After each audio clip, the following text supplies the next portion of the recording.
उम्मीदवारों की तुलना कर रहे निर्दलीय उम्मीदवार महोदय। ये बाड़मेर चाहता कि उम्मीदवार कौन है उस सच्चाई को उस पर आओ।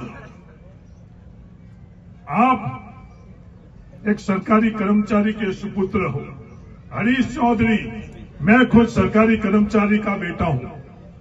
कैलाश चौधरी जी सरकारी कर्मचारी के बेटे हैं। हमने तकलीफें नहीं देखी है। एक सरकारी कर्मचारी के बेटों को तकलीफों का पता नहीं है।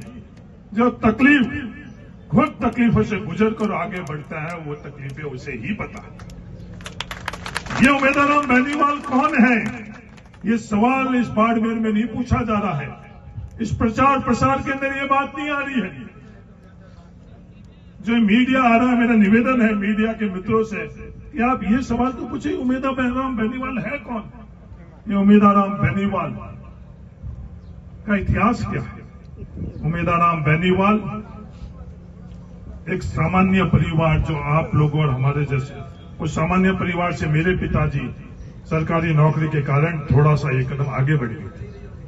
और उम्मीदवार बेनीवाल के पिताजी की स्थिति ये नहीं थी, वो पैदल जाते थे।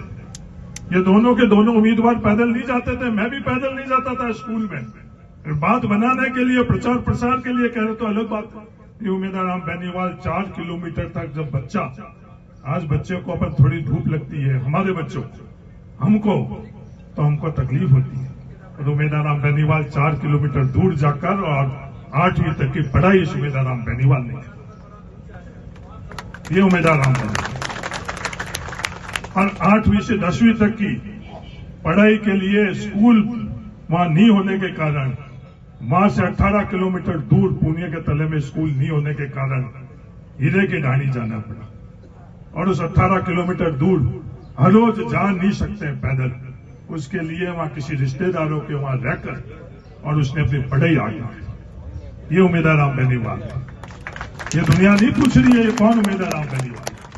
11वीं के पढ़ने के लिए इस उम्मीदवार बेनीवाल को बालोता जाना पड़ा। हम तीनों को फीस भरने के लिए, किताबें खरीदने के लिए, रोटी की व्यवस्था करने के लिए हमारे को कोई चिंता नहीं थी, क्योंकि हमारे परिवार ने, हमारे पिताजी ने सरकारी तनख्वाह के माध्यम से वो सब सुनिश्चित किया। पर उम्मीदवार बेनीवाल के लिए ये नहीं था। ये बालोतरा गया पढ़ने के लिए, जब जेब में एक पैसा नहीं था तो इसको मजदूरी करनी पड़ी। ये दुनिया आज कोई नहीं पूछ रही है, दुनिया में कोई बता नहीं रहा। आज मैं पहली दफे बता रहा हूं इस भाटका की पावन धरा पर फकीर साहब के साथ। और वो मजदूरी क्या करी? मजदूरी मोटा राम जी वो फैक्ट्रियों के अंदर की जिगर, टेबल पर बैठिंग, वो कितनी मुश्किल होती है। इसकी जाति क्या? इसकी जाति मजदूर है। दुनिया पूछती है उम्मीदवार की जाति क्या? उम्मीदवार बेनीवाल की जाति मजदूर है। इस मजदूरी के खून पसीने से आगे बढ़ा, खुद को अपने पैरों के ऊपर, अपनी खुद की मजदूरी की ताकत से इसने पढ़ाई करी। जब 11 साल के बच्चा, नौजवान, आज के समय में हम उसको क्या क्या नहीं रहते। उस पढ़ने के बाद में सरकारी नौकरी के लिए इसके परिवार ने इसके कोई मदद नहीं करी, क्योंकि उनकी स्थिति नहीं है। आज भी हमारे लाखों परिवारों की ऐसी स्थिति नहीं है। तो उसके परिवार ने उनको आगे बढ़ाने के लिए आगे बढ़ नहीं पाई, इसलिए इनको जो भी पहली नौकरी मिली, पहली नौकरी किसकी मिली? कांस्टेबल की मिली। पुलिस कांस्टेबल की नौकरी के अंदर जो भी नौकरी के अंदर तनख्वाह होती, मैं इनसे बात करना चाहता हूं, इनको कहना चाहता हूं कि सबसे कम तनख्वाह किसी की है तो पुलिस की, कांस्टेबल की।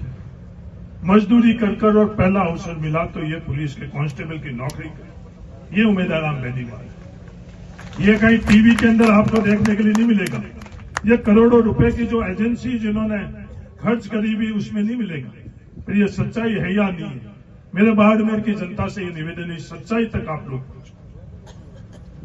और फिर खुद की हिम्मत से, खुद के जज्बे से इस व्यक्ति ने जो परिवार को पालने के लिए जो पुलिस की नौकरी मिली उसको छोड़कर और ये वहां दिल्ली के अंदर इसने अपना खुद का काम शुरू किया। ये उम्मीदवार बेनीवाल है और वहां से सफर आज उम्मीदवार बेनीवाल आप लोगों के पीछे मेरे सामने लड़ा, मजबूती से लड़ा, पर इसका संघर्ष को मैंने कभी भी इस संघर्ष के ऊपर मैंने सवाल नहीं उठाया। मैं नतमस्तक था जिस दिन आमने सामने चुनाव लड़ा, उस वक्त भी उम्मीदवार बेनीवाल के संघर्ष का मैं नतमस्तक। ये चुनाव है, सियासत है, राजनीति है, अपने कायदे से, अपने तौर तरीके से करनी चाहिए, नहीं करनी चाहिए। पर हो रही हो या नहीं हो रही है, थार के अंदर नहीं हो रही है।